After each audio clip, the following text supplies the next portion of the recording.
just fine before I met you. I drink too much and that's an issue, but I'm okay. Hey, you tell your friends it was nice to meet them, but I hope I never see them again. I know it breaks your heart. Moved to the city in a broke down car, and 4 years no calls. Now you're looking pretty in a hotel bar.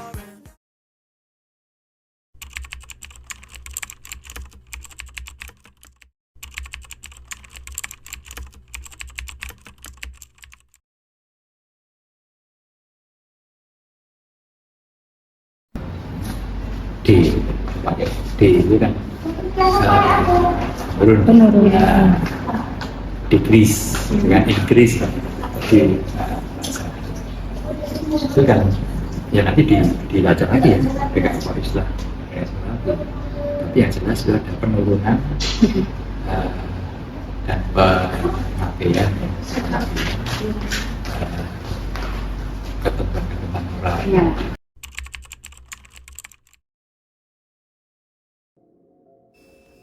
Suatu institusi pendidikan seharusnya menjadi tempat yang aman dan nyaman untuk belajar. Sayangnya, kekerasan seksual bisa menjadi ancaman di kampus. Meski ada cerita tragis, tampaknya penyintas kekerasan seksual tidak selalu mendapat dukungan. Langkah kaki yang mengikuti di kegelapan seringkali menciptakan rasa tidak aman di kampus. Mahasiswa sering menahan perasaan tidak nyaman yang tidak terungkap dalam laporan harian mereka. Menjadi korban pelecehan seksual di kampus bukanlah hal yang mudah. Dampaknya dapat dirasakan secara fisik, emosional, dan sosial. Secara umum, korban pelecehan seringkali dihadapkan pada tuduhan dari masyarakat terkait penampilan, gaya hidup, dan kehidupan pribadi mereka.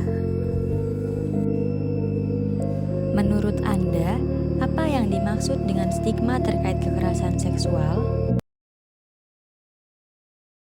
Kalau menurutku kekerasan seksual itu tindakan buruk yang dihadapi oleh seseorang yang dilakukan oleh seorang pelaku. Nah, di mana kekerasan seksual itu kan sebenarnya kejadian yang merugikan orang lain. Apalagi biasanya tuh kekerasan seksual dialami oleh para wanita ya. Soalnya ya kayak catcalling atau kayak di abuse gitu sama cowoknya atau gimana gitu. Ya, kalau kekerasan seksual itu kan tidak hanya dari fisik aja, bisa juga dari verbal, misalnya kayak kita fitnah atau dari omongan kita gitu. Dan sekarang kan mungkin dari stigmanya masyarakat terhadap pelecehan seksual mungkin masih belum yang benar gitu loh. Kayak kita sebenarnya merasa dilecehkan, tapi menurut pelaku itu sebenarnya bukan melecehkan gitu. Kayak dianggap kita berperan padahal kita emang jadi korban. Apakah Anda percaya bahwa masyarakat seringkali berprasangka negatif kepada korban kekerasan seksual, dan mengapa?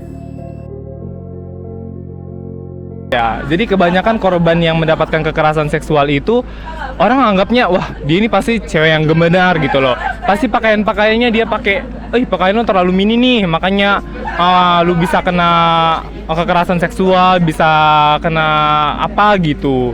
Jadi orang-orang beranggapan bahwa orang-orang yang kena korban itu adalah orang-orang yang nggak benar gitu. Sementara yang salah itu adalah pelakunya gitu. Emang otak pelakunya sih yang cabul sebenarnya. Bagaimana peran mahasiswa dalam menghilangkan stigma terkait kekerasan seksual? Peran mahasiswa ya sosialisasi, kasih di masyarakat itu loh, kekerasan seksual itu sesuatu hal yang nggak boleh. Dan di lingkungan kampus juga selain kita punya ilmunya itu, kita praktekkan. Jangan sampai ada kekerasan seksual di lingkungan kampus. Dan pemikiran-pemikiran yang harus diperkuat, kayak sosialisasi kan memperkuat, ilmunya itu ini. Jadi kekerasan seksual itu tidak boleh ada.